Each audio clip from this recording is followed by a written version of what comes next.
So we're focusing today on what your DMS isn't telling you about your inventory, and just talking about the biggest challenges we see in the parts departments when it comes to data and visibility.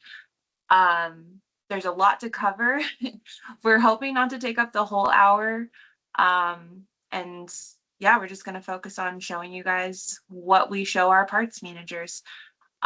So Blake, I'm going to let you take it over, share your screen and go in. I have some questions to ask you too during the webinar. And also too, Sure.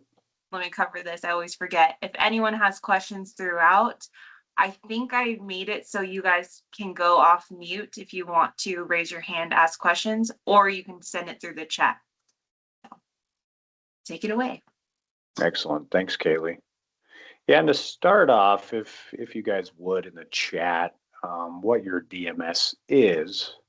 Hopefully we have a wide variety, and I see we got a good mix of some of our current clients, and then looks like some of you are not just here for the info, which is awesome. Oh, and make. Yeah, good. Good point, Chuck. All right. Yep. We'll kind of cover why, make is important, but obviously DMS level stuff. Do we have a mixture, Kaylee? I can kind of see it popping up. But... Yes. Yeah, and if you didn't add in your make, if you could, because that will help when we're going over some of the detail and the ASR programs. We got Tekion, Dealer Track, Reynolds. I think there's more Reynolds. I see at least 3. Oh, we got a Dominion. Good. We got a mix of everything. CDK. Good. We're not missing much. Got the main 4 plus Dominion. Good. No, it's an excellent mixture, and that's kind of why we did this, because as we'll find out today, what we're going to talk about is because there's such a wide variety with DMSs, because they all do it differently. So, I mean, it really, guys, we're going to cover obviously some info. We're going to look at our portal as a company. This is kind of a first for us. But if you're not a client, you're going to kind of see behind the window a little bit, not necessarily, super secret James Bond level protection, but it's one of those, we'll give you a look into how we break stuff down and, of course, why.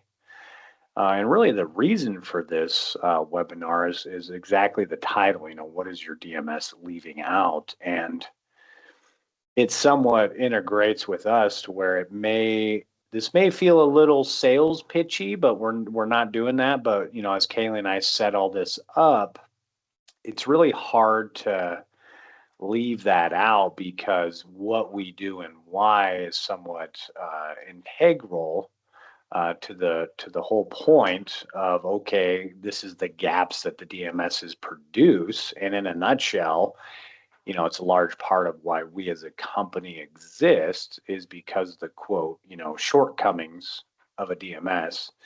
And again, we're going to really focus on reporting, not just functionality, but this is obviously really focused on the reporting. And we all kind of know with, go ahead, Kaylee. Oh, sorry. I didn't want to interrupt you. And I was going to add to that, just like really showing the health of the inventory. And so that parts, I think the biggest thing we see is that parts managers aren't having to dig for the information. It's all right there in front of them. You don't have to pull a bunch of different reports. Absolutely. And it's not a bad key point to start with, because every one of us on this call, no matter your position, you can really understand, is a DMS, was it their top priority when they made their product? Was parts the primary focus? No. And to be quite candid and real, parts is probably the last thing that got focus. Now, a lot of DMSs are good. They handle that operation, sales, receipting, that sort of transactions. Exactly. But when you think back, I mean, even parts and Chuck, our founder, he's in that realm where he actually dealt with a ledger, a transactional paper ledger. And thankfully, with the dawn of computers, we were able to create software to aid with this. But if we truly think about it, I mean, that's what a DMS is at its core, is kind of an accounting purpose. It's meant to record the transactions. They don't necessarily produce, actionable info. Now, some of the newer DMSs and even some of the older ones, you can create this or get certain things, but kind of Kaylee, to your point, you got to dig for it. If you don't know it, if it's there, you were never shown that. You have to have the extra time. All of us want to sit around on a Saturday or a Sunday just digging through the DMS to see what it has to offer. Sign me up for that. Now, some of us are kind of self-proclaimed geeks, or we really want to do well at our job. And so by nature, you end up doing that anyways. You dig around, you try to see what you can find. But even setting up this webinar, it's one of those I was able to find. It's not an official statistic. Google AI somewhat helped with this, so take it for what it is. But on average, 8 to 10 reports to really get you what you want. And yes, again, depending on the DMS, can this be streamlined? Is there certain report building interfaces that some of them have? But like some of you guys on Tekion, CDK, CDK has RPG, Tekion has their report builder. Some of you have it, some of you don't. And then there's canned reports, and we all know, canned reports can, again, only get us those pieces of information. But again, DMS it's transactional. It's for record keeping. And again, what we are going to focus on is, because again, our realm is inventory management. So not necessarily going to dive into sales. DMSs are pretty good about getting into the weeds with transactions, and if you need to get in detail. But when it comes to management, why is it a thing with DMS is that they just don't offer that in a simplified way to look at your inventory at a glance, see what the basic performance metrics are, and being able to make quick judgments on that. So, Eh, like, I yeah. think that we should dive right in because the buildup is like the suspension. I'm like, can you show us? I want to know, Jen, too, like as you're sharing your screen, when you show this to parts managers, because you talk to our clients, you're doing all the client calls. What is the biggest surprise that parts managers see when like share your screen and then, like the biggest thing you see when it comes to showing them this information? What You what are they bet. You surprised bet. by?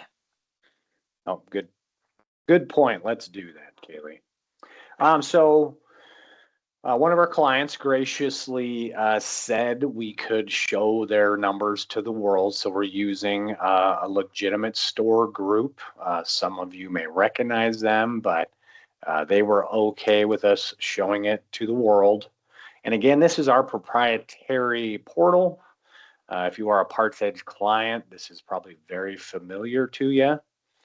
We won't go into kind of the home screen stuff. Doesn't matter a lot to you, but the one thing, as you can see right in the middle, we like producing a line graph, but we can kind of come back to that because obviously it's very good for seeing what your overall trend is over a good amount of time. So how do we break it down? Because again, this is that old adage, is it cliche, but it's one of those, you can't manage what you don't measure. And again, our whole goal at PartsEdge is to simplify what you're looking at. Now, with that said, some of you may be looking at this and like, wow, that's simple. It might be a little bit of an eye chart.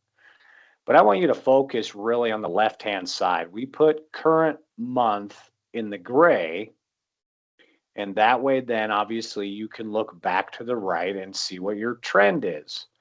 And again, we want to give a quick way to see the changes on a month-to-month basis on how your inventory is doing. And our portal, we get raw data. We pull a file or we get sent a file from the DMS. It just depends on what it is. But we get raw data because we basically don't want any bias or interference from the DMS. So we take raw data, we put it in our software, and our software, obviously, in our proprietary fashion, breaks it down in this way. Now, given this is a Subaru dealership, and those of you that are ASR domestic, whether you're GM, Ford, Chrysler, I saw some Hyundais pop up, so you'd be familiar with PartsEdge. But then if you're non-ASR, like a Toyota or a Honda, thankfully, you're kind of a good last bastion that, you get to still control your inventory 100%.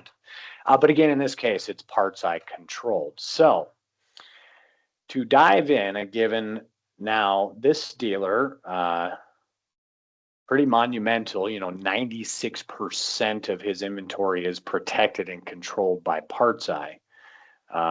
As you can see, our first column here is productive.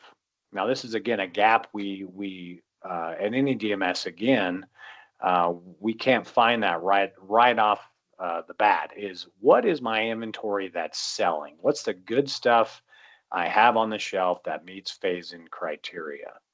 So again, we want to isolate that dollar figure. If it meets traditional phase-in, sold over 3, what does that bucket look like, and how much of my inventory is making most of my money? Because all of us here probably know the adage, 20% of your inventory makes 80% of your profit. And so obviously a large bundle of that is going to be collected here in the productive bucket. Now, excess, that can kind of cringe some people, but excess in this case is truly anything above that base stocking level in your DMS.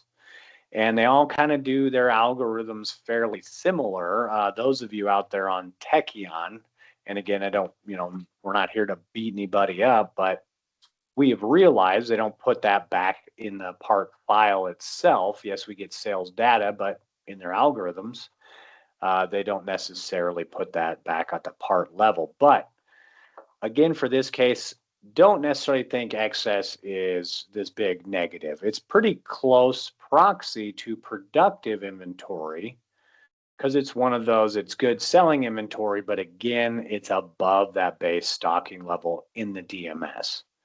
So for instance, let's say you got 50 oil filters on your shelf. It's a item you sell through a lot.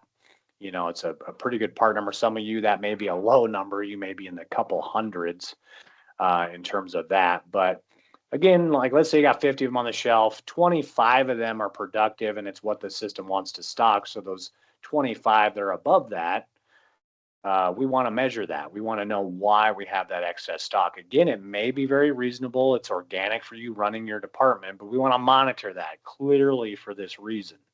And other items may fall into this: tires, bulk oil, things like that. But again, we break that out because we want it to be simplified to say, all right, how much money, how much of my inventory is above and beyond?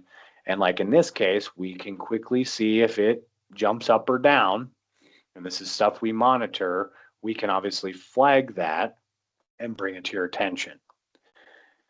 Now, for stock, it's somewhat of the inverse of productive. It's that stuff that does not meet traditional phase-in criteria.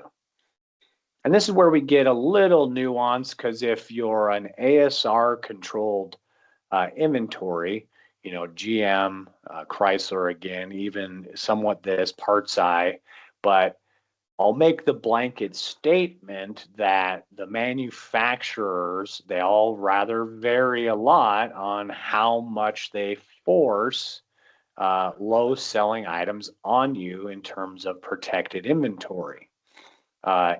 In this case, PartsEdge obviously protects quite a bit of it, and regardless somewhat of its sales history, it's still going to be protected. But as we can see with this dealer, even though that's the case, it's still good inventory, and it eventually does evolve into productive. But we're all going to face this. You all run your departments. You have to have those parts on the shelf, even if they have moderate sales. And again, kind of call out the domestics. They're a little bit, more in the realm of they might push inventory on you that's not as favorable. So, in a nutshell, though, this forced category for us, in this case, the $90,000, we again want to give a quick metrics that you, the manager, or anybody on the executive staff can look at and say, all right, how is this inventory doing? Because this is going to make up again those forced parts, special orders, wholesale returns or parts that haven't been fulfilled, warranty items that are still waiting to be fulfilled. Again, this is kind of that quote volatile inventory. And in our experience, and as you all can imagine, this is the type of inventory that has the most probability to age out and become obsolescence or aging parts that you have to deal with on a return or scrap, obviously depending on the manufacturer. And then one of our key ones, obsolescence, we all deal with that, no matter the manufacturer. But again, those do vary greatly. Ford, you don't necessarily have return allowance, so you're dealing with that in a different way. But again, no matter what, we found, and please feel free to challenge this because, again, every DMS handles this a bit differently, but most dominantly, all DMSs really only give you one side of the picture, and that's the last time was that part sold. They base that on, months no sales.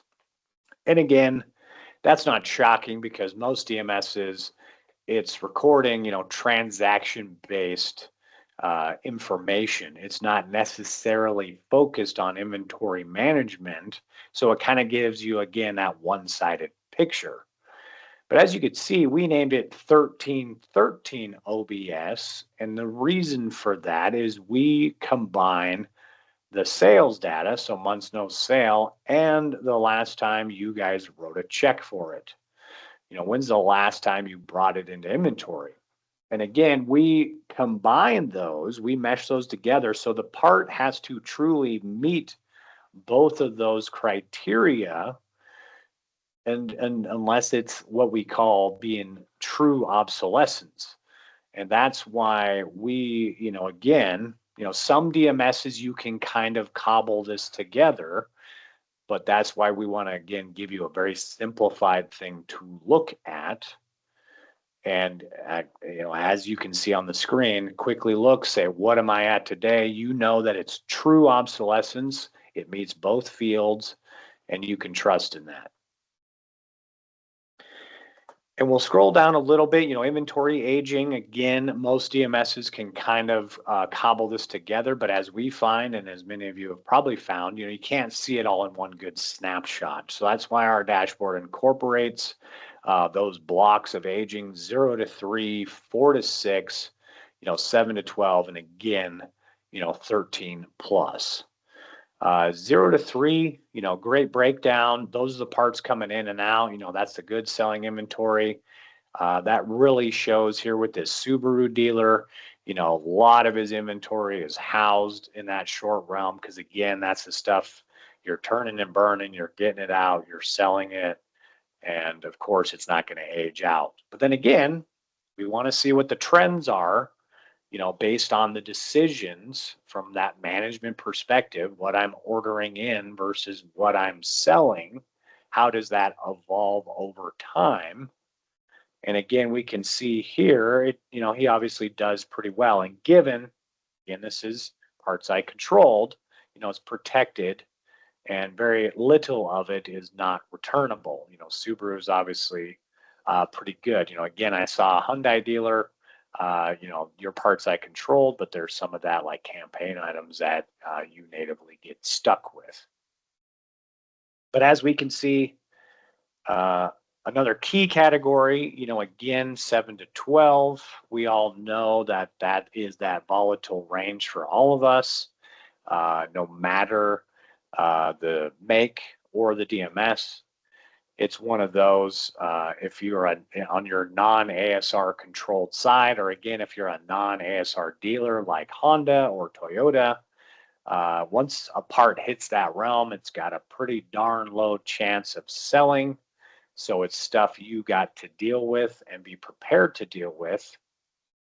And again, we want to make up those gaps that a DMS really can't fulfill. So Chuck, one of our founders, has done research on this, plenty of webinars, and it's statistically really backed up. Once a part hits this realm, it's got an 85% chance of aging out. Once it hits that 7 months, again, you might sell a little bit of it, but really statistically speaking, you're going to have to deal with it. So how do we forecast that? How do you get in your mind what on a monthly basis might we be able to deal with?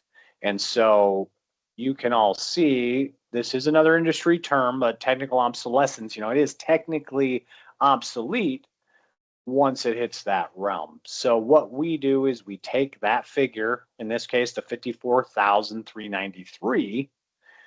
We take that 6-month block, so we divide that figure by 6, and then we actually multiply it by 85. Again, to give us that baseline of saying 85% of this is not going to sell.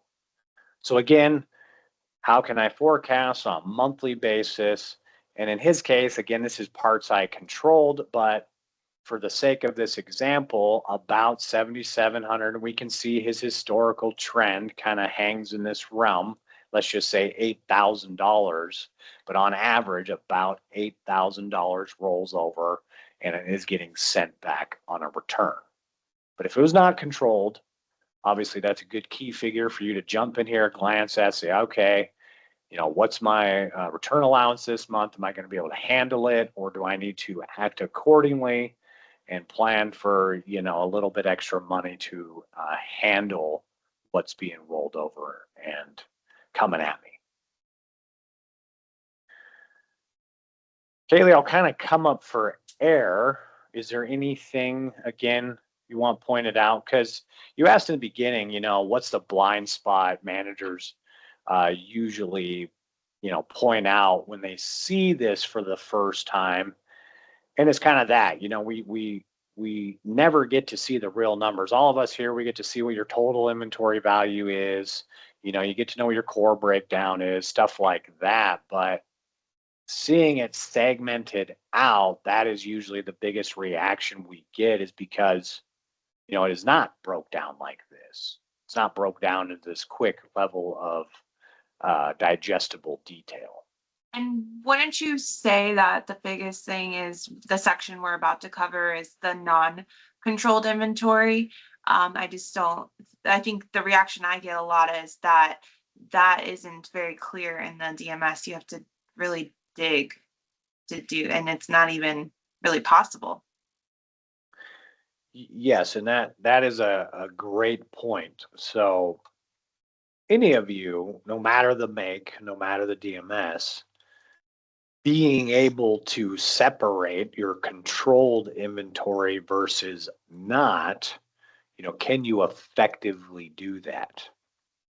Now, if you're, a CDK aficionado and RPG and doing English statements, you can isolate some of that and get figures, but most dominantly, especially in this format, to put it in a dashboard, to break it out consistently and being able to view it in one place, Kaylee, you're exactly right where it can be done.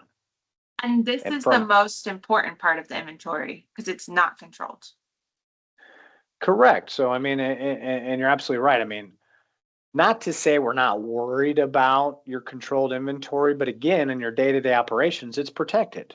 So it doesn't necessarily have to be front of mind. All of you have a million things going on. So when it comes to receiving parts or doing a return, doing a daily fulfillment stock order, regardless of your make, things of that nature. Why, have it all blended together, gives you that extra step to manage because it's all mixed together. And again, if you're not our client, it's not to say you're not doing it wrong. You can, again, depending on the DMS, segregate your controlled inventory, but it takes a ton of work. But even the DMS, again, does not give you a dashboard to give you an immediate figure of, hey, what is my controlled inventory? And so exactly this, it kind of goes back to that adage, you can't manage what you can't measure. And so for us breaking this out, again, like this dealer, and actually for example's sake, this is such a fine-tuned Subaru dealership that, and again, I'm not, they got a lot of different stores. They got Ford, Chrysler. They got a lot of the domestics, and I'm not isolating this. I'm not picking out Chrysler just to pick on them, but for example's sake. So again, this is non-aero, so non-protected inventory. Again, Kaylee, to your point, this is why to break it out, it's like, how is that part of my inventory doing? What part of it's selling? What part of it do I need to worry about? Is my special orders getting out of hand? Instead of going in and digging up your reports or again, pulling up however many reports you have to pull up to get each piece of your information, you can start with a high level view and say, is it actually out of hand? Is it actually in a realm I need to worry about? Or again, this is kind of our sales pitch, and we're not trying to do that, but this is why it's a big thing for our clients to have this broke out in this way, because you can't get this in the DMS. And again, to then separate it even further, your non-controlled inventory. And this is a good point where if you're a non-ASR controlled make, like again Toyota and Honda, this is it's all relevant because you're in control of the whole thing. So this will directly reflect the decisions you make and the policies and procedures you have in place. Because we can tell you on a monthly basis when we ping this, instead of seeing, okay, historical values, 6 months, 12 months, how is this going to play out? Do you see margin dip because you changed pricing, or again, you tried to bring in more stock, but you didn't quite, was it a gut type of thing? But when you break it down like this, and this is the feedback we get from our clients, you're able to see it on that much smaller level on a month to month basis and know, okay, did something happen, or are my choices good? It's one of those, I've changed something, I've got my people on the same page when it comes to special ordering, or, service quit, throwing me under the bus, things like that. We all have, different relationships with our service departments. I'm sure every one of us on this call can relate. And if you're on the service side, hey, didn't mean that as a jab, but it's a big effect. And so again, that's why we want to break this out so you can quickly see, am I staying at my pace, or is something going on and I need to look at it and dive in? Because that's kind of what we do, given we're monitoring it, we're able to, again, high level see it, then we, can either flag it for our client, or we obviously aid them with more detailed reporting to dive into the background of their data and see, what exactly is going on. That was probably a long-winded answer to your question, Kaylee. Yeah, what was my question? I don't remember. It's really, I believe, the It's blind okay. spot, that Yeah. genuinely surprises. I'm also too, because I feel like you covered the majority of this. I do want to ask the audience if they have any questions on the categories or anything that they're curious about. I think the next section is going into the detail reports. Because this is our first version of the portal, so right now there's not a clickable way to drill down. We automatically send the detail. I believe that's very soon going to be able to drill down. but we've made it quicker because we know what needs to be looked at on a regular basis. So you don't have to drill down. It's just automatic. Absolutely. Yep, yep. Let me switch over to that section so we can see some of the detailed reports. And that's kind of one I'll point out too. Not just because they're our clients, but it's one of those, let's say, they didn't ever talk to us, but they had access to a dashboard like this. It's one of those, once you start getting eyes on, those measurable metrics, you're able to see those changes. So again, if you're DMS, if you've spent some time generating some good reports, things you constantly go back to, you're obviously going to understand that. You're going to find that, hey, once I started keeping eyes on it on a consistent basis, I can see those fluctuations. And that again, not to toot how we break it down, but that's why we do that, so that more eyes, the better, knowing the fluctuation and the trends in the actual inventory from a management standpoint. So again, this is our what we call legacy reporting. This is detailed report in a spreadsheet format. Given that this is a Chrysler dealership, again, this is non-aero, and this isn't giving away the farm, but one of our key things we generate on a monthly basis, again, is a breakdown of forced stock, recent forced stock. And the reason we call it recent is, again, that forced stock category of your most volatile stuff. We want to know on a monthly basis what is showing up. What are the decisions I'm making, whether it's regular stock, whether it's special order. It's that, again, volatile inventory. So we provide this automatically with detail. That way you can review it again in a quick fashion. So like this manager, she is able to quickly jump in, okay, about $7,000 was added to my inventory. That again has low sales. This report, it's for stock, so it doesn't have the sales to back it up to be, meet standard phase-in criteria. So that's why it populates on here. Once it starts selling, it's going to, remove itself. But again, we wanted to give a report to give you a quick glance as a manager to see what came in and should I be concerned with it. And then we automatically generate detail for obsolescence. That way, on a monthly basis, whether Blake, it's, there's a question. Can you go sure. back to the report? Dave was asking or said that it seemed like there was a lot of phase out on that report. Yeah, you can see non-stock and AP, absolutely. Good point, Dave. And it's one of those, that's why, it's not met that criteria. So it's like, hey, why do I have this? Or why did I order it? Why is it here? And so again, that's why it basically meets that criteria that we call forced stock, and why it populates on this report. So absolutely why. Both of those, we will have it show up on here because it just came in, and why do I have it? So, no, good point, Dave.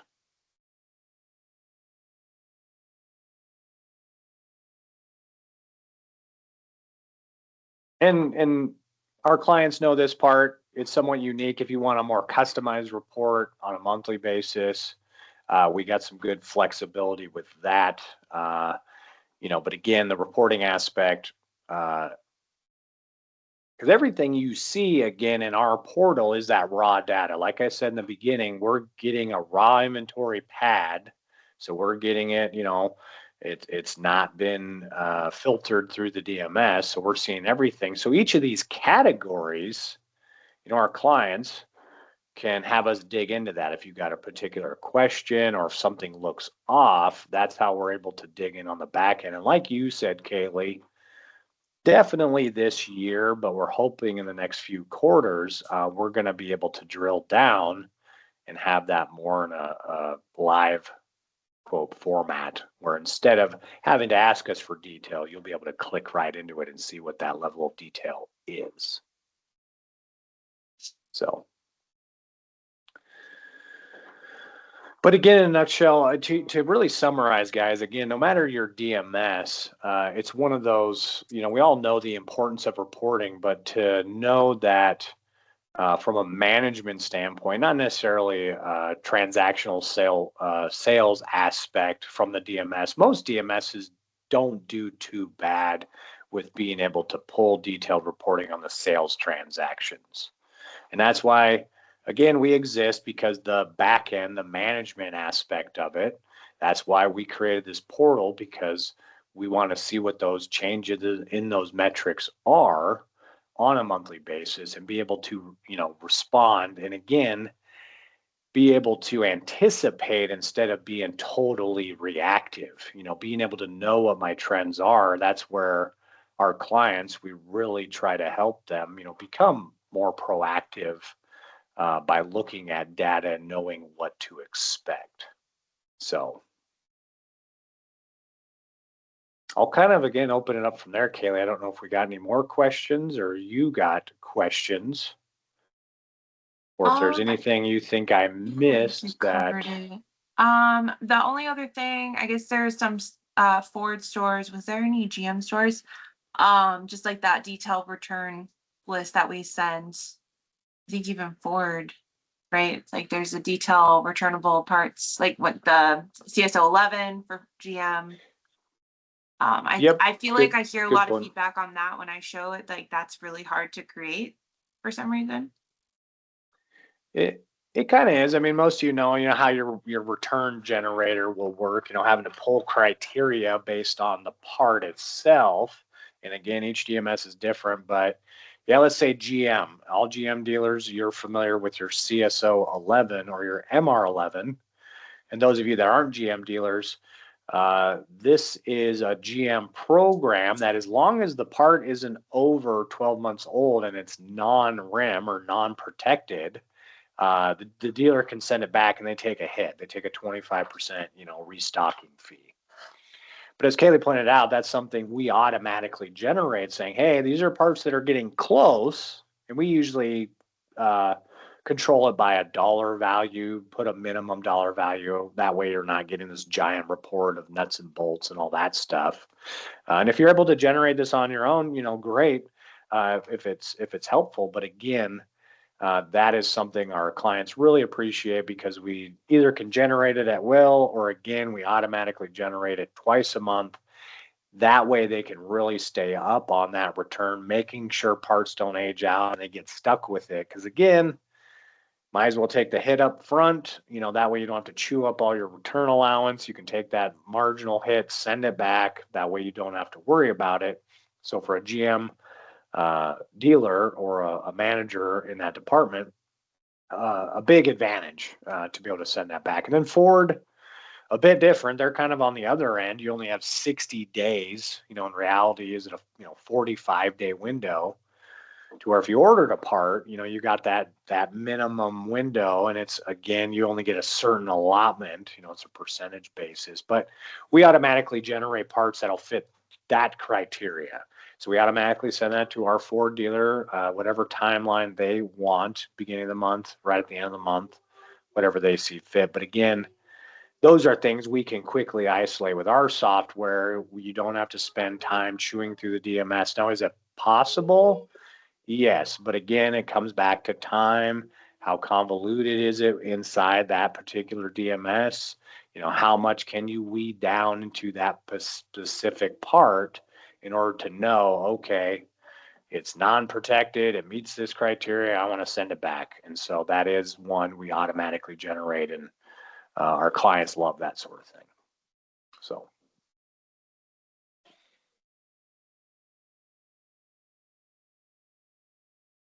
Anything else? And again, if I'm on mute. Sorry, I was oh, talking, sorry. but I was talking to myself. I said good job, and also there's a few people still hanging out here. I'm curious if there's anything that you guys wish you could see that you're not seeing in your DMS, or anything that we didn't cover. That I mean, we're here to kind of help. Oh, here we go. Here's a question. You're on CDK, right, Dave? Yes. Oh, here's another question. Like, did you see that? How do you scan through the stock out reports? Example, STK, APS, NS. Fill rate of my non-arrow controlled inventory. Sorry, I threw two questions at you. Sure, sure. So Dave, scan through stock out, and what manufacturer were you He's again? bored, Ford, gotcha. I think. Pretty sure. Yeah, All American Ford, I think. Got it. You never return my phone calls, by the way. I'm just kidding. Wow, way to call them out there. Yeah, so in your case, whether you put a accrual aside, if you take that little bit of a percentage, you get from Ford on the back end, but your CDK,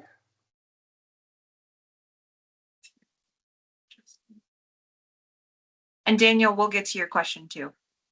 I don't want to. I know he's thinking. yeah, and whether it's something, I know Chuck's here, and maybe he'll not want me to do this, but whether an RPG level report, because again, like in RPG, you can go in and get the multiple fields that you want to look at, so at least you're able to see the data like MNR, MNS, focus on what status you want to look at, isolating and then doing like greater than statements. That way, you're truly looking at old stuff, because some of those canned things, in CDK, in Drive, get a little convoluted. But if it was us, and Chuck may cut me off. He actually went in the comments. Oh, okay. He's being the parts wizard. He is He's responding. he's the resident CDK guru. I'm not gonna fly that flag, but I've graciously learned some stuff. So yeah, Dave, gonna kind of give you some of that. And that's exactly that, not equal to one. That's a way at the RPG or English statement level to get rid of no manufacturer control. That way, that it's truly, non-returnable scrap.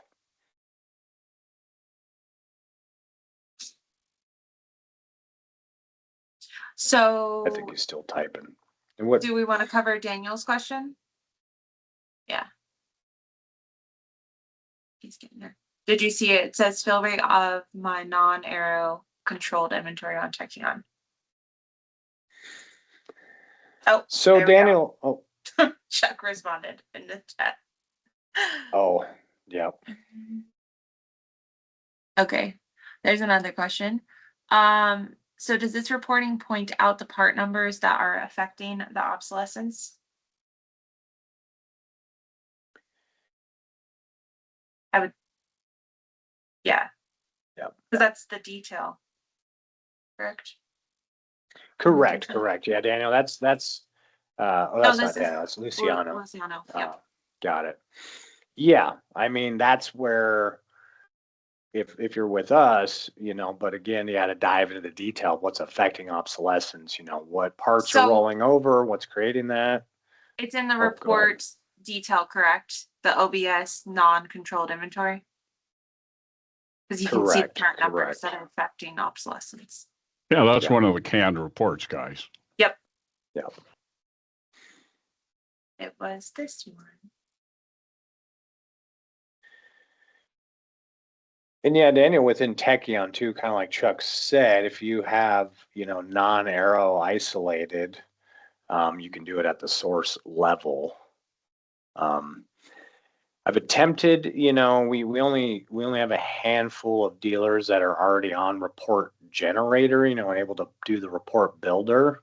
So we haven't candidly been able to dive into that too much, but the other reports are like when you're imparting inventory in Tekion, you can build parts lists. Very, I want to say ineffective, but it doesn't allow you to select things to make sure that it's non-arrow and then be able to do something actionable with that list. You could download it and do a little bit more legwork with Excel. But again, that's on that part and inventory bulk part list interface in Tekion. I'm very curious at the report builder, how much functionality or flexibility they've got. But again, we're not getting our hopes up because we have not seen a single DMS do it yet. So, because then if you got your total figure, then you of course could take your sales figure and do that basic calculation. Now that would be, you know, total turns, but yeah. So again, pretty hard. You got to dig in, be very familiar with the DMS, and can you even get the data to isolate it, you know, anyways. So like you're saying, to get that off the shelf fill rate. We could launch into a Chuck tangent on fill rate too, you know, because any DMS, the numbers they produce, you know, algorithms they use, whether it's fill rate, whether it's turns, usually leaves a little bit to be desired. But I feel like we've done a webinar on fill rate. yes. Don't get Chuck started on that. No, let's get them started. I get frustrated. As parts managers will say their fill rate's great, and I'm like, okay. The DMS, I don't know. Well, like he says, you know, that old trick, hey, just receipt everything as a stock order. Fill rate looks great. We're finding, so this for the group is one of those, we're finding we have a few, lot newer clients that are Techion, or some of our clients are migrating. That's kind of the nature of the industry at the moment, is Techion is kind of, you know, increasing their share. So we are dealing with a lot more Techion clients. But one thing we found out is a big gap on how they receipt the parts in. You know, whether it's vendor sourced, you know, you're having to go buy it secondhand at another dealer, you know, how you're receipting it in. And obviously, and all of you probably know this, but how you bring that into the inventory changes the data drastically. From a data aspect, we kind of say garbage in, garbage out. You know, so things like that are going to drastically affect your fill rate. It's kind of like that old adage, okay, I can make my fill rate look great if that's a performance metric that you're, you know, held to or critiqued on by the executive team, but you can kind of skew it. But if you're wanting to, you know, receipt everything properly and no genuine fill rate, then hey, you know, you can usually get some good figures. But again, does it take some manual stuff to, you know, get fill rate, like you're saying, Daniel, for non-controlled parts? You know, it can be done. It takes a little bit of legwork, but you know, you can get there. So.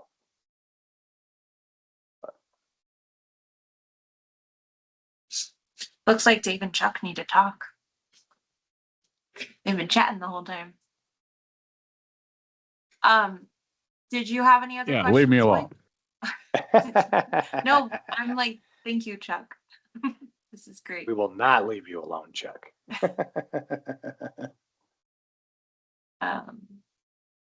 Did you have any other questions, Blake, to ask anyone? I feel like we covered it all.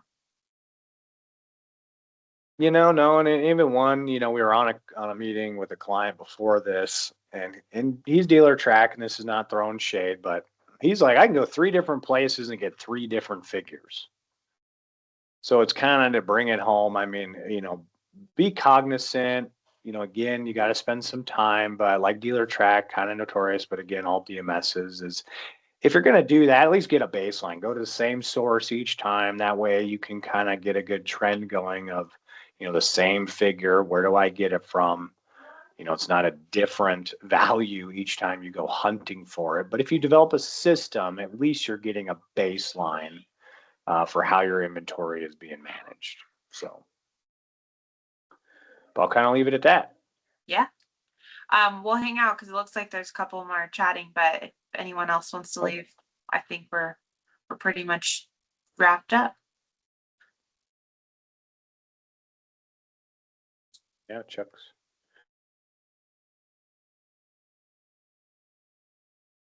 Chuck, you can go off mute if you I can go off mute, sure. want. So I'm sitting here firing around folks with, Dave and Daniel, with Tekion, one of the things we have a little over 20 Tekion stores and growing. Uh, Good news, bad news. Good news is I think down the road they're going to have a pretty decent system. Right now they got more bugs in them than an anthill. Uh, we find it will not even generate a decent stock order on non-controlled parts, let alone any other parts. In fact, I watched a seminar with Tekion yesterday on ordering and receiving, and they went to try and generate an OEM stock order, and nothing came up. And I started laughing because I went, "Wow, okay, so it really is a Tekion bug." And so. Uh, but they do have some decent reports they put out there, Daniel. That I think with time, as maybe they get educated from real parts managers, they'll make those adjustments. Uh, Dave, you bring up a lot of things like with PartsEdge. One of the things we do with our PartsEdge clients, our Subaru, our Hyundai, and our Kia, as you know, you can go out and look at the PartsEdge site and get some breakdowns there. But one of the things they don't do, unlike Ford, GM, and Chrysler, who identify their protected parts within the DMS, PartsEye, they do your stock orders and you make your suggestions or whatnot, but they don't identify the parts back in your DMS, so you have to kind of figure that out for your own. What we do, and that's why I had mentioned earlier, we go in to Smart Gauge, we get a login, either the parts manager's login or whatever. We pull a list and then we go in a field and identify the PartsEye controlled parts right in the DMS so we can break them out effectively based on the reports that Blake was showing you. So Dave, hey, when it comes to stock order generation out of all, and this is our experience, Ford, GM, Chrysler, whatnot, PartsEye, being a third party, so to speak, owned by OE now, we see PartsEye generates the most accurate stock order of all of them. So just so you know, it took a third party to go do something like that instead of the manufacturer. So anyway, their only weakness with PartsEye is they don't go back and identify it in a field on your system so that you can break it out. So there you go. These are the things we run into day in and day out. Every manufacturer has their own little quirks. The DMS systems, next Wednesday, I'm doing What Do Good Dealers Do? I'm doing a webinar for Dealer's Edge, if any of you want to listen in, that pretty much kind of goes into some of the, a competitive edge, quite honestly, to me personally, is the DMS you're on. If you can set the DMS up properly, and depending on it, you get what you pay for when it comes to DMSs. If any of you listening out there on AutoSoft, I'm sorry. No, there was none. There was only there was one Dominion. Okay, and Dominion has a long way to go, but you get what you pay for, and we've seen this huge trend toward Tekion, and probably it's more of a pricing issue, and it's kind of like putting the way we have been looking at Tekion is they're lowballing and getting into a lot of these dealerships, and don't mistake a good sales job for a bad DMS at this point. In a couple of years, Tekion will probably be pretty good, but one of the things we certainly notice, it's like taking that lobster out of the cold water and putting it in a pot and slowly turning up the heat. And the poor lobster, after a couple hours, the next thing you know, they're cooked. And that's kind of the Tekion process here, is they're ready, shoot, aim from what we've seen. And just to let you know, that the CDKs and the Reynolds of the world, they're not really improving their product. But I have to tell you, they're great products if you know how to extract and identify the information. They're still the best. DealerTrack, PBS do a very adequate job. So that's more on Wednesday. If you want to hear a repeat of it, that's on Wednesday with Dealer's Edge. But anyway, now I'll shut up and hand it back to you guys. If there's more questions, just, put it out there. Thanks, Kaylee. Yeah, thank you. I just put the link in for the Dealer's Edge webinar.